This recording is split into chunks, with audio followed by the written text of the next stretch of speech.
Tiny phone people, it's been a hot minute since I was last on, and today we're going to build something exciting together. After meeting some pretty incredible people at the spring show, notably the gang over at Micro Exotics, I proceeded to spend £140 on bugs. Don't tell the wife.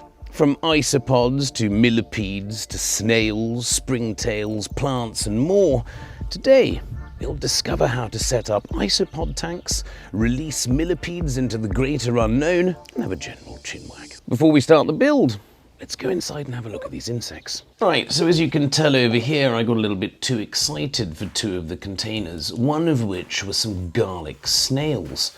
These have been added to two of my terrariums, so one will see what happens there.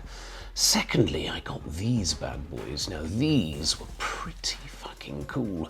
They were orange springtails, proper tropical little buggers, and I've added half into my millipede terrarium and into my paludarium. So fingers crossed they'll breed and give me a few more orange bastards to mix and match in my other tanks. Next, let's talk about these millepedes. As you can see, there's no name on them. And I only remember one of these pots were bumblebee millepedes, so we're going to have a little look at those now. Now these awesome little millepedes come from the Caribbean. These tiny little bastards only grow up to about 2 inches in size and are actually exceedingly easy to care for. As long as there's rotten wood and leaf litter, these guys will be able to eat to their heart's content. Millepedes, for those wondering, don't sting and don't bite. However, they are able, when scared, to secrete a certain liquid, either from the sides of its body or from its bumhole. It's this liquid that can cause skin irritation for animals and humans. Saying all of this, though, I've never had any irritation at all. So this is going to be the second time now that I've dropped the millipede.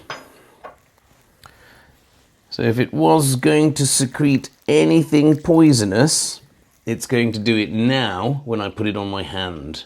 There's stunning stripes, unbelievable nature's creations. I'm going to put this bastard back until we unleash him and the others into the large terrarium slightly later. We're going to start exceedingly small with these dwarf purple woodlice. Notice that I will not attempt to say some of these names for fear of feeling absolutely stupid. These are actually some of the smallest woodlice you will ever see.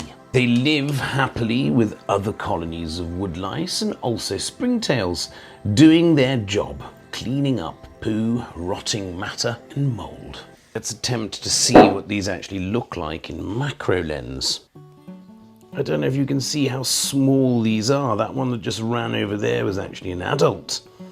The tiny ones do get confusingly... Look at that leaf there. It's tiny. There's a baby one there. Ooh, there's an adult. That is... Look at my nail. That is how fucking small these bastards are. It's unbelievable. Unbelievable. So these blue dwarfs will also go in the millipede terrarium shortly. These next ones I can actually pronounce. Armadillium espagnoli. I'm not even taking the piss. They're actually called espagnoli. So Espagne, Spain, espagnoli, somebody taking the piss. We can call them marbleized, and as you can tell, this one's price tag is already slightly more expensive. Now, as you might have guessed, these isopods come from Spain, each one being totally unique, and although bigger than the purples, as you can tell by this adult here, I would still class them as a medium-sized isopod. I have kept my favourites to last, and as you can tell by the price tag, we're going up in the world. I would even say that these are slightly rarer than the rubber duckies, and more beautiful. These will grow bigger than the other two species that I have bought, and look like this. Just look at its tiny little eyes. This creature is absolutely stunning in every way. Gradient of colour, the armadillium type shell around it, and its personality. These bad boys shall have their own tank, and I hope to breed them. Let's pop you back inside, Squire. until your new home is ready later on today. I bought 2 of these off Amazon a while ago for about £14 each. What's cool about them is it's got a magnifying lens at the top here, so the kids do love to have a little peek. Also, it's visible from all sides and has drainage and aeration at the top. Some of these isopods will need. Next up, I've got wood. Rotting wood and decomposing wood is essential. These are pieces of wood that I've found around the grounds, and over time they'll rot down and the isopod shall mange them. On top of that, there's a bit of skull that I found lying around. That's going in too. Nice piece of bark. Yep, it's real. I'm hesitant for this bit of tree bark, as I also bought a praying mantis. Some more bark and wood, some moss, some more sphagnum moss, that's nice and wet. One side of the isopod terrarium should always be slightly damp. The other side can dry out. It gives them a nice balance. Now, you probably don't want to do this, but I went into the forest area near the pond and picked up some nice soil. I'll be mixing that in with this pine bark to give them plenty of wood to gnaw on. Let's make some space, damn it. Let's make some space. Oh, what a shit show, it's everywhere. As far as organisation and aesthetics is concerned, we're not winning today, people. Right, let's get rid of that bit of chicken shit. Thank you, Snowy. Fantastic. Now, first of all, I'm going to mix up this soil and this wood into this bucket here. Some worms in here, some decomposing wood, some twigs, some rocks, anything that nature gave me from under the tree over there. If they do die, it's probably because I use this. But if they don't die, which they won't, then you can try and do the same thing. Giving them some soil that's alive with creatures and fungi and beneficial things, rather than some sterile, inert thing that you bought at the store. Right, let's fill some of this in. We want at least 2 inches of soil, 2 inches of substrate. For those pedantic wankers, maybe I should stop swearing in these videos. But then I guess I wouldn't be me, so fuck it. Let's continue the way I have started. Now, I feel height-wise we're good. But I feel like we need a bit more of that topsoil, so I'm going to toodle Pip over here and get some. 3, 2, 1. There he is. Hello. That rock can be...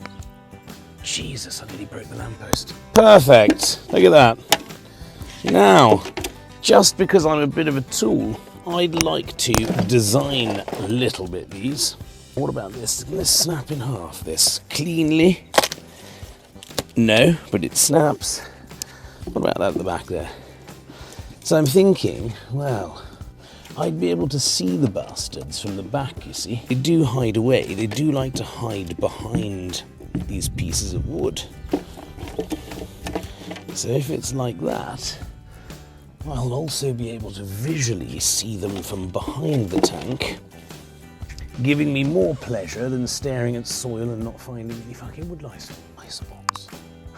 Mediocre. I think that one looks better than that one, to be fair. Some sphagnum moss onto one side of each of these, a bit more. That's the sphagnum. Now, sphagnum moss holds more water and for longer, actually 70% longer than other moss.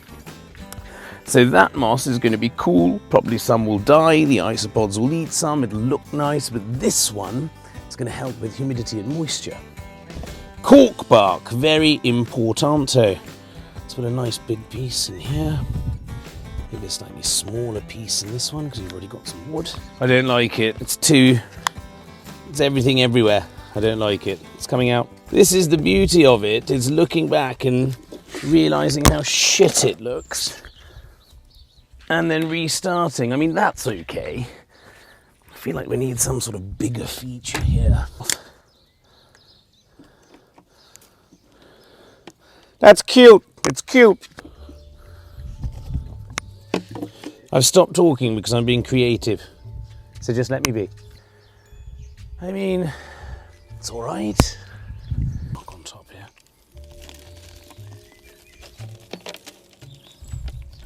Sprinkle a bit more soil on this. I hope you love it, because you don't have much of a choice really. This is This is it. Oh, I almost forgot.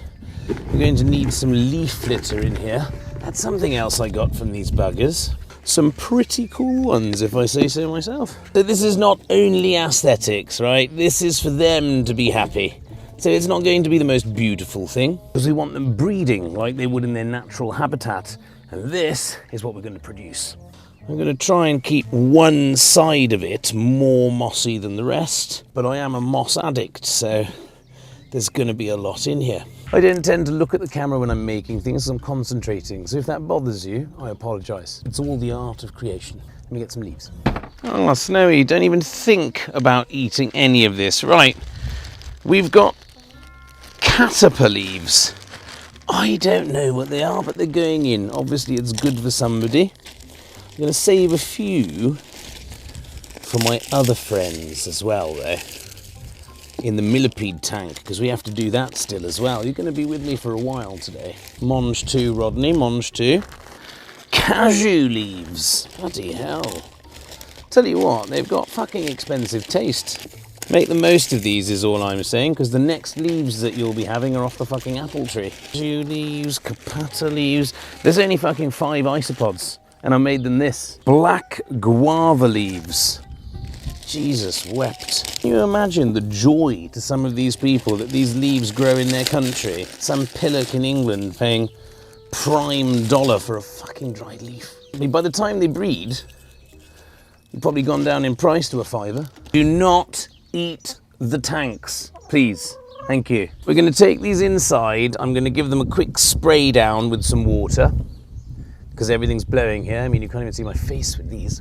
And then we're going to unleash the beasts into their new homes together, and get some nice footage, because I think you can probably see sod all from there. These are the 2 tanks.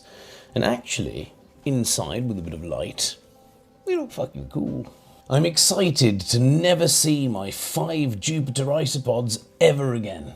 I'm going to just put them in. You won't be able to see it properly, because I've got nobody to film while I'm here, for budget purposes. Marbleized. I reckon this tank looks slightly shitter, so I'm going to put the slightly less expensive ones in the shitter tank, the Espagnoles. The Cubaris SP Jupiters are going in this wonder over here. I just realised you couldn't see my head in any of that.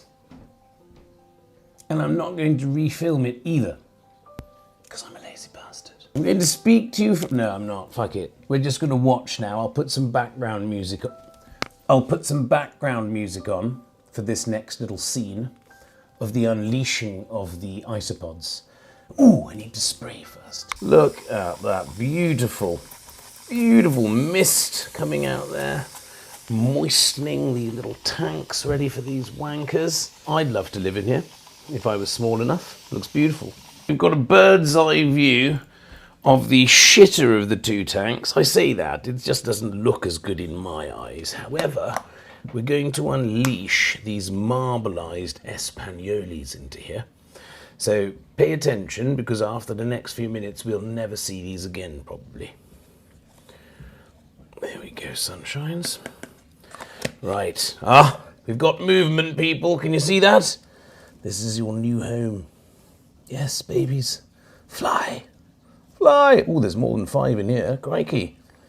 Okay, well, you might actually love it in here, guys, because there's loads of you. Okay, well, this was generous. Look at all of these in here. Right, go explore. Go and enjoy yourselves.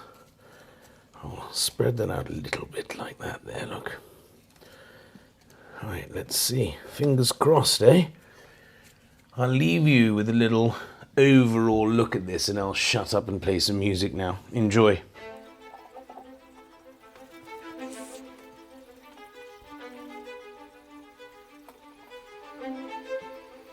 Okay, that's enough for now. Let's close these. Let's move on to the next tank. Now for the expensive bastards. Let's see how many are in here. Friends, you are about to be unleashed into your new home. Oh, there's some in those leaves. I'll pop you there. Never see them again. I think there's 5 in here. That's it. 5 of these bastards. Go on then, out with you, sir. Right, let's just move this along a bit so it's spread out. Right, good luck. I'll give you a few moments alone with them as well.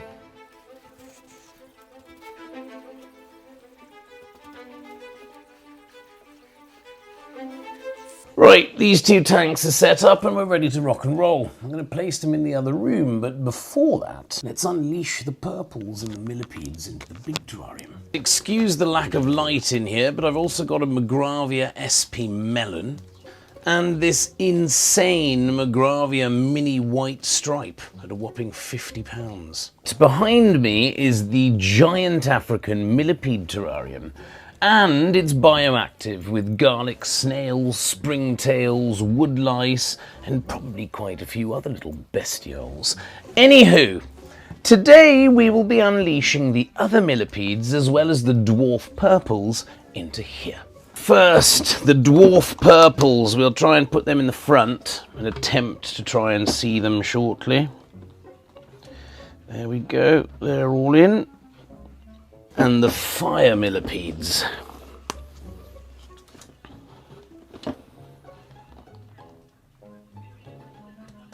Wow, there's some mating going on there already. Crikey, you saucy bastards. Ooh, I nearly forgot. I've got those leaves to put in as well. Let's go in for a closer look. I've put one of my melons, with all due respect, the Magravia in the corner over there. And now that I've put the leaves in, you can see pretty much sod all apart from a tail here or there. But I have great hopes for this tank. The giant millipede, right at the back there, so you can tell is absolutely mammoth compared to these tiddlers down here. But we will see what happens. As said before, high hopes for this tank over here. We are making a new enclosure for this tiny little jeweled flower mantis. Now, I'm yet to decide upon a name, so please feel free to write in the comments below and suggest what we should call this tiny critter. Now, a mantis needs 3 times the height of the size that it is, and this is the equivalent of a skyscraper. However, go big or go home. They also need a meshed top. This enables them to hang from above and scope downwards to see what they could possibly eat. On the subject of eating, this is what they do eat and what I shall be feeding them, which is a culture of fruit flies. And normally I buy them with no mesh top, and now I know why, because this absolutely pongs. I've also got 3 little plant cuttings here that will be added to the terrarium, as well as this fully rooted baby here. Top of that, soil mix with sphagnum, bark, some twigs to enable them to climb upwards, of course some moss, and for the background of this tiny glass terrarium, a large plank of bark. I've been trying to weigh it down so that it doesn't fold forwards. Nope, that hasn't worked. And as I don't have silicone, we could be buggered. I'm going to add some moss into the bottom of this bastard. Let's get a bit of earth in there. I mean, that is a little bit too intrusive for this tiny thing, really, isn't it? I didn't want to do this, but I might have to. Just checking the missus is outside. If she sees me doing this after the cleaner's bin, I'm buggered. So far, we've got branches for them to climb on, we've got soil, we've got moss, bark's going over the top. I think we should start planting some things in here, to be fair. What's this? God knows, but we'll find out. Right, so far we've got this. I'd like to add in some moss in here and take these out from here, put them towards the back.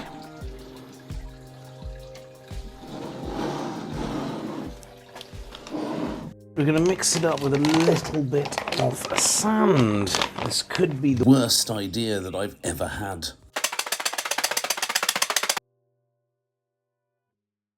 This new addition to the family needs a name, so I'm counting on you to leave the comments below, and I shall choose one of those. After being in here for at least 5 days, I can tell you that this tiny critter can't wait to see what I've made for him. Welcome to a tiny paradise, newly crafted for a special resident, our graceful flower mantis. Today it discovers its new world, a sanctuary blooming with life and promise, a place not just to survive, but to thrive. This is more than a home, it's the beginning of a journey, and one that we invite you to share with us as it embarks on its new life. And together, let's watch it flourish, each day a new chapter in this serene sanctuary. Welcome to your new home. One love, tiny phone.